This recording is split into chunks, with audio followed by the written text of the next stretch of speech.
नमस्कार दोस्तों, मैं कृष्ण कुमार आज़ादी के अमृत महोत्सव में आपका स्वागत करता हूँ।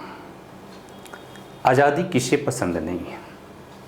आज़ादी हर किसी को पसंद है। और जब एक देश की बात करते हैं तो देश के लिए आज़ादी का विशेष महत्व होता है। और जिस दिन कोई देश अगर आज़ाद होता है, वह दिन उस देश के लोगों के लिए सबसे बड़ा पर्व होता है। और हम लोग इस पर्व की 75वीं वर्षगांठ कल मनाने जा रहे हैं। लेकिन भारत की आज़ादी एवं विभाजन दोनों एक साथ मिली थी। और इसलिए जब हम आज़ादी की वर्षगांठ के महोत्सव का आयोजन कर रहे हैं, उसमें हम अपने दिल से भागीदारी कर रहे हैं, तो एक सवाल ये बनता है कि हम यह भी जानें कि भारत ने आज़ादी किन परिस्थितियों में प्राप्त की और आज़ादी के साथ साथ विभाजन की प्रक्रिया से हमें क्यों गुजरनी पड़ी। और विभाजन और आज़ादी को जब देखने का प्रयास करते हैं तो जहाँ ये आज़ादी हमारे लिए खुशियों का सौगात था, ये खुशी लाता है, राइट?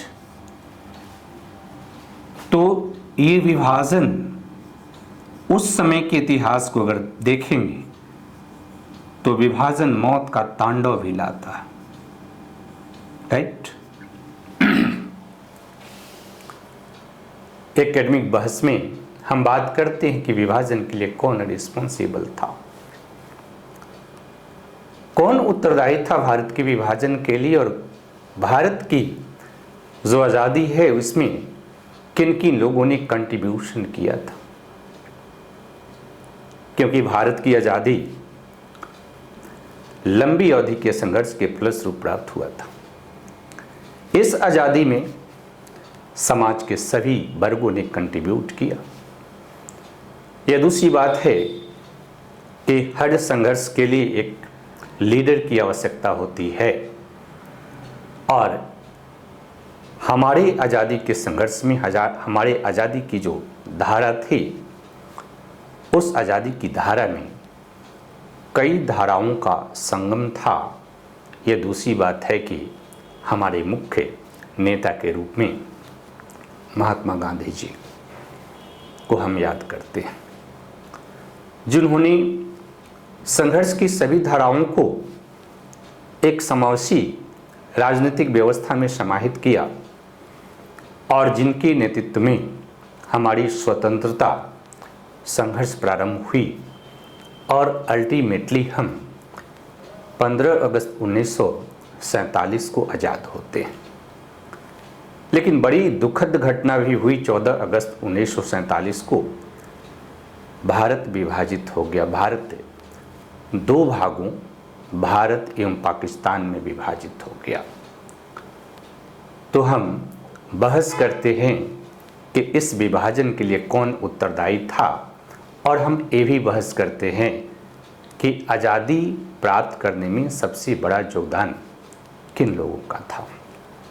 हम अपनी आज़ादी के इस महोत्सव में अपने उन सेनानियों को याद करते हैं, उनके बलिदान को याद करते हैं और उनके विचार एवं मूल्यों का अनुसरण करने की शपथ लेते हैं। लेकिन सबसे बड़ा सवाल जिस पे मैं बात करना चाहता हूं कि 14 अगस्त 1947 को भारत विभाजित हुआ, राइट? और उस विभाजन की त्रासदी का जो परिणाम हुआ, परिणाम तो उसके बहुत हैं, लेकिन तत्कालिक जो परिणाम उस विभाजन की त्रासदी का था, 10 लाख लोग मारे गए सांप्रदायिक दंगों में। 75,000 महिलाओं के साथ बलात्कार हुए और 1 करोड़ लोग घर बार से विहीन हो गया, उन्हें अपने घरों को छोड़ना पड़ा। विभाजन, क्या अगर अंग्रेज हमें आज़ादी 1920 में देते तब पर भी भारत विभाजित होता? नहीं, शायद भारत विभाजित नहीं होता। अगर 1930 में भी वो हमें आज़ादी दे देते तो शायद भारत विभाजित नहीं होता। लेकिन 1940 के बाद की जो परिस्थितियां थी, उस परिस्थितियों में जब अंग्रेजों ने भारत को विभाजित किया तो उस विभाजन की एक बहुत बड़ी त्रासदी उस समय की जनमानस ने झेला था। 14 अगस्त 1947 को भारत का विभाजन। अब विभाजन के लिए जो उत्तरदायी, रिस्पॉन्सिबल जो लोग हैं, जो कारक हैं, उसके अंतर्गत 3 तरह की बातें सबसे ज़्यादा इम्पॉर्टेंट है। पहला, कि भारत के विभाजन की पृष्ठभूमि का निर्माण अंग्रेजों ने किया। अंग्रेजों ने भारत के विभाजन की पृष्ठभूमि का निर्माण किया और उन्होंने भारत का विभाजन अपनी आवश्यकताओं की पूर्ति के लिए किया, ताकि भारत, संयुक्त भारत एक मजबूत राष्ट्र के रूप में उनके सामने आज़ादी के बाद भी खड़ा न हो जाए। और जिस तरह से औपचारिक सत्ता के माध्यम से वो भारत का शोषण कर रहे थे, बाद में 1947 के बाद 2 भागों में विभाजित भारत एवं पाकिस्तान को वे अनौपचारिक सत्ता यानी नौ उपनिवेशवाद के माध्यम से शोषित कर सकते थे। तो एक तो अंग्रेजों की जो फूट डालो और राज करो की नीति थी, उसी नीति का परिणति होता है 14 अगस्त 1947 को भारत का विभाजन। राइट। दूसरा महत्वपूर्ण जो फैक्टर है भारत के विभाजन के लिए, वह फैक्टर है सांप्रदायिक शक्तियां। और ध्यान ये रखना है कि सांप्रदायिक जो शक्तियों की हम बात करते हैं, उसमें मुस्लिम सांप्रदायिक शक्ति और हिंदू सांप्रदायिक शक्ति दोनों ही इसके लिए उत्तरदायी हैं। यह दूसरी बात है कि जो मुस्लिम सांप्रदायिक शक्ति थी वो ज़्यादा प्रबल थी और उसने 1940 के बाद उसकी प्रबलता, उसकी आवृत्ति इतनी बढ़ती गई कि राष्ट्रवादी शक्ति उसके सामने कमजोर पड़ गई और राष्ट्रवादी शक्ति को एक व्यापक त्रासदी होने से देश को बचाने के लिए विभाजन स्वीकार करना पड़ा। लेकिन जो जिन्ना एवं मुस्लिम लीग 1940 के बाद जो कर रहे थे, उसकी प्रतिक्रिया में जो आरएसएस, हिंदू महासभा और इस तरह की जो संगठनें थी जो हिंदू संप्रदायवाद को बढ़ावा देने का प्रयास कर रही थी और जिसने भारत को हिंदू राष्ट्र के रूप में बनाने की एक मूल्य, भारत को हिंदू राष्ट्र बनाने की एक परिकल्पना प्रस्तुत की, एक सिद्धांत प्रस्तुत की और ये लगातार उसकी डिमांड करते रहे, जिसने आग में घी डालने का काम किया।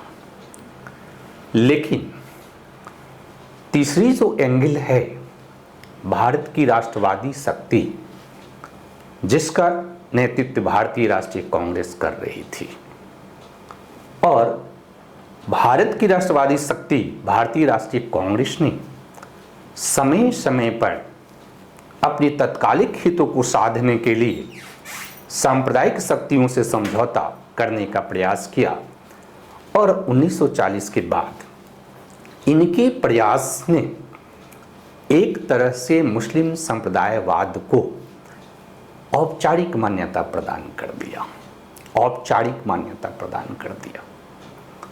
और धीरे धीरे मुस्लिम लीग ने भारतीय मुसलमानों को एक मुस्लिम राष्ट्र के रूप में परिवर्तित कर दिया, राइट।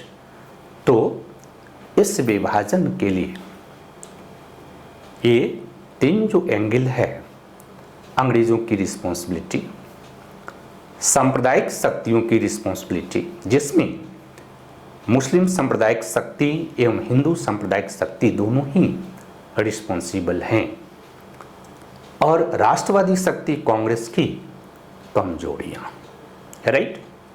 क्योंकि जब भारत की स्वतंत्रता संघर्ष की कहानी को आप समझने का प्रयास करेंगे तो आप देखेंगे कि स्वतंत्रता संघर्ष से या स्वतंत्रता आंदोलन के दौरान भारत को एक राष्ट्र के रूप में परिणत करने की प्रक्रिया भी शुरू थी। और शुरू से ही भारत को जो एक राष्ट्र के रूप में परिणत करने की प्रक्रिया थी, उसके आधार धर्मनिरपेक्षता एवं लोकतंत्र को बनाया गया।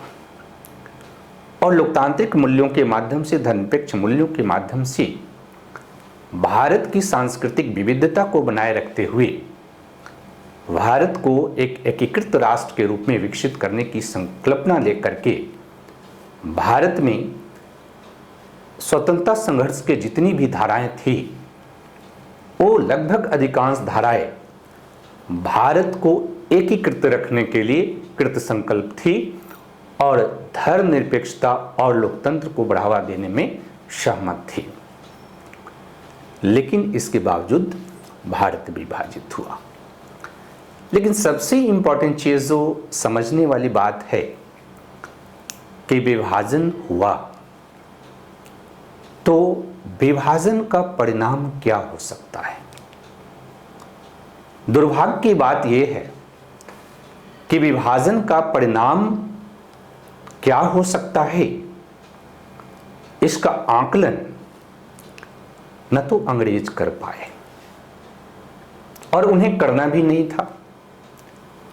क्योंकि एक चीज ध्यान में रखना है कि अगर भारत विभाजित नहीं होता या भारत में सांप्रदायिक दंगों के प्रभाव स्वरूप विभाजन की प्रक्रिया को स्वीकार नहीं किया जाता, तो अगर भारत स्वतंत्र होता तो स्वतंत्रता की प्रक्रिया के अंतर्गत जो हिंसा होने वाली थी वो अंग्रेजों के विरुद्ध होने वाली थी। सबसे इंपॉर्टेंट चीज है जिसको आप समझ नहीं पाते। अगर भारत आजाद होता तो आजादी के समय जो प्रतिक्रिया होती, जिनके विरुद्ध हिंसक प्रतिक्रिया होती, वो अंग्रेज होते। लेकिन आजादी के पहले ही जब 16 अगस्त 1946 से मुस्लिम लीग ने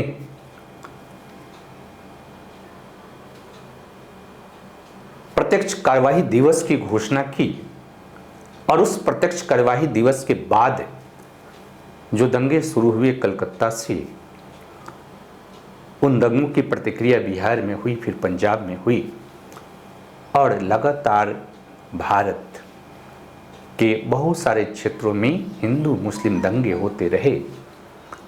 और जिसका परिणाम यह हुआ कि भारत में अगर सबसे कोई सुरक्षित था तो अंग्रेज थे, जिसके विरुद्ध प्रतिक्रिया होने की संभावना थी। लेकिन प्रश्न ये है कि जो पाकिस्तान की मांग कर रहे थे, राइट, यह जो भारत को विभाजित करके विभाजित भारत की सत्ता का नियंत्रण चाह रहे थे, उनके दिमाग में ये बातें क्यों नहीं आई कि विभाजन एक त्रासदी लेकर आएगा, राइट। क्यों त्रासदी लेकर आएगा? क्योंकि भारत का कोई ऐसा क्षेत्र नहीं था जहां हिंदू और मुसलमान एक साथ नहीं रह रहे थे। तो अगर क्षेत्रों को भारत एवं पाकिस्तान के रूप में विभाजित कर दिया जाए और उसमें पहले से ही सांप्रदायिक दंगे हो रहे थे, तो यह स्वाभाविक था कि बड़े पैमाने पर विस्थापन होता, एक जगह से दूसरी जगह लोगों को विस्थापित होना पड़ता और लगभग 1 करोड़ लोग विस्थापित हुए, अपने घर बार छूट गए। राइट? इसका किसी ने आकलन नहीं किया, लेकिन आकलन एक व्यक्ति ने किया जिसे दोनों ही पक्ष के लोग भूल गए, और वो व्यक्ति थे राष्ट्रपिता महात्मा गांधी। उन्होंने ही आकलन किया कि अगर विभाजन होती है तो उस विभाजन की त्रासदी जितनी बड़ी होगी, उतना बड़ा विभाजन की त्रासदी का आकलन न पंडित नेहरू कर सके और नहीं मोहम्मद अली जिन्ना कर सके और नहीं भारत का कोई भी राजनीतिक सामाजिक दल, राजनीतिक सामाजिक संस्था, क्योंकि विभाजन के कारण 10 लाख लोगों की जानें गई, 75,000 महिलाओं के साथ बलात्कार किए गए, 1 करोड़ से ज्यादा लोग अपने घर बाहर को छोड़ दिए। इसके लिए कौन रिस्पॉन्सिबल था? ये कहां के लोग थे? ये भारत के लोग थे, ये भारत एवं पाकिस्तान के लोग थे। और इतनी बड़ी त्रासदी, इतनी बड़ी मौत और इतनी बड़ी मौत का तांडव अगर किसी देश का राजनेता उसका आकलन नहीं कर पाता है तो उसका क्या वजह हो सकती है? उसकी वजह क्या थी? तो वजह के रूप में एक चीज जो सबसे महत्वपूर्ण चीज है वो है सत्ता का नशा। जिसके पास सत्ता का नशा होता है, जो शासन में होता है, वो शासन को बनाए रखने का प्रयास करता है, लेकिन सत्ता की नशा उसे इस तरह की त्रासदी उसे दिखाई नहीं देती, वो अंधा हो जाता है और जो सत्ता प्राप्त करना चाहता है वो भी अंधा हो जाता है। और इस राजनीतिक अंधेपन का परिणाम था कि बिना युद्ध के, बिना वार के 10 लाख से अधिक लोगों की मौत भारत के विभाजन के बाद, 1 करोड़ लोगों की घर बार छूट गई उनसे, 75,000 महिलाओं के साथ बलात्कार हुआ। ये भारत के इतिहास की सबसे बड़ी त्रासदी थी और उस त्रासदी की नींव तो पहले ही रखी जा चुकी थी, क्योंकि दंगे पहले ही हो रहे थे, लेकिन उनकी आवृत्ति कम थी, क्योंकि 14 अगस्त 1947 तक मौत की संख्या कम थी, लेकिन 15 अगस्त 1947 के बाद आप देखेंगे कि मौत का जो तांडव था वो काफी बढ़ गया था। ये सबक देता है, ये हमारे इतिहास की, पूरे भारतीय इतिहास की मैं बात करता हूं, कभी भी भारत के किसी कालखंड में 10 लाख लोगों की मौत नहीं हुई है। राइट?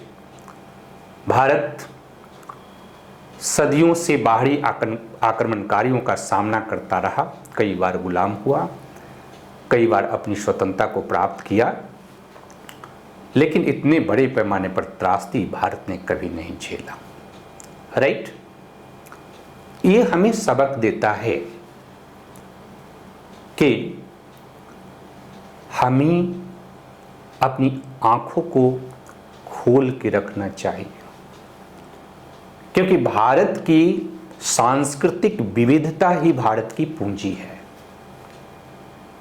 वो राष्ट्र की पूंजी है, हमारी विविधता, और हम अपनी विविधता को बनाए रखकर ही खुद को सुरक्षित रख सकते हैं, खुद को मजबूत बना सकते हैं और एक विकसित भारत, एक सुरक्षित भारत, एक लोकतांत्रिक भारत और एक धर्मनिरपेक्ष भारत की परिकल्पना को चरितार्थ कर सकते हैं। इसलिए आज का ये दिन जो है 14 अगस्त, ये भारत के इतिहास का सबसे काला दिन, जिस दिन भारत का विभाजन किया गया। लेकिन विभाजन की त्रासदी जो झेलनी पड़ी, ये राजनेताओं के आंखों पर पट्टी बांधने के कारण हुआ, क्योंकि वो देख नहीं पाए। और जो राजनेता देख रहा था, गांधी जी, उन्हें दिखाई दे रहा था कि अगर भारत को विभाजित किया गया, भारत को इसी तरह से सांप्रदायिक दंगों में झोंक दिया गया, तो उसका नतीजा बहुत बड़ी त्रासदी होगी। और इसलिए जब गांधी जी, जब 16 अगस्त 1946 के बाद कलकत्ता में दंगे होते हैं, तो गांधी जी में जबरदस्त शक्ति थी, राइट। और जब जब वो दंगों के विरुद्ध में उपवास करते हैं, दंगे रुक जाते हैं। इवन के 14 अगस्त 1947, राइट, जिस दिन रात के 12 बजे नेहरू जी और भारत के अन्य प्रमुख राजनेता आज़ादी के महोत्सव का आयोजन कर रहे थे, और जिसमें नेहरू जी ने रात के 12 बजे अपनी महत्वपूर्ण भाषण दिया था, ट्राइस्ट विथ डेस्टिनी। उस समय गांधी कहाँ थे? गांधी बेलिया घाट में थे, कलकत्ता में, और गांधी ने दंगों को रोकने के लिए उपवास किया था। और बड़ी इंटरेस्टिंग चीज़ है कि गांधी के उपवास करने से दंगे रुक गए थे, और 15 अगस्त 1947 को उन दंगाग्रस्त क्षेत्रों में भी हिंदू और मुसलमान दोनों ही आज़ादी के तिरंगे को फहरा रहे थे, दोनों ही आज़ादी के तिरंगे को फहरा रहे थे। वो देख रहे थे कि जो विभाजन है, इसकी बहुत बड़ी त्रासदी झेलनी है, और उसकी त्रासदी को रोकने का संगठित प्रयास जब तक दोनों तरफ से नहीं होगा, तब तक उस त्रासदी से भारत को बचाया नहीं जा सकता है। इसलिए सत्ता अंधी होती है, सत्ता पर बैठे व्यक्ति इस तरह की त्रासदी को नहीं देख पाते हैं। ये हमें सबक देता है हमारे समाज के लिए कि भविष्य में इस तरह की गलतियां, जिसमें बिना युद्ध के आप इतनी बड़ी त्रासदी झेलते हैं, शायद ही विश्व में कोई ऐसा उदाहरण देखने को मिलेगा आपको। और इसलिए ये 14 अगस्त 1947 भारत के इतिहास का एक तरह से सबसे काला दिन, जिस दिन भारत का विभाजन किया गया। 15 अगस्त 1947 भारत के इतिहास का सुनहला दिन, जिस दिन हम आज़ाद होते हैं, और आज हम आज़ादी के 75वें वर्षगांठ में प्रवेश कर गए हैं। तो हमें ये भी मूल्यांकन करना चाहिए कि आज़ादी के 75 वर्षों में हमने क्या पाया और क्या खोया, हमने क्या पाया और क्या खोया। लेकिन हमें सबक सीखनी चाहिए कि देश का विभाजन, परिवार का विभाजन इतना आसान नहीं होता है, राज्य का विभाजन इतना आसान नहीं होता है। और भारत जैसे बहुल सांस्कृतिक देश में विभाजन त्रासदी लेकर आती है। और इसलिए अभी भी भारत एक बहुलवादी सांस्कृतिक देश है, जहां देश के सभी वर्गों को अपनी राष्ट्र के प्रति भावनात्मक रूप से एकीकृत होना चाहिए। और भविष्य में कोई ऐसी त्रासदी हमारे सामने नहीं आ सके, इसके लिए हमें संकल्प लेना चाहिए और अपनी इन गलतियों से सीखने का प्रयास करना चाहिए। जय हिंद, जय भारत।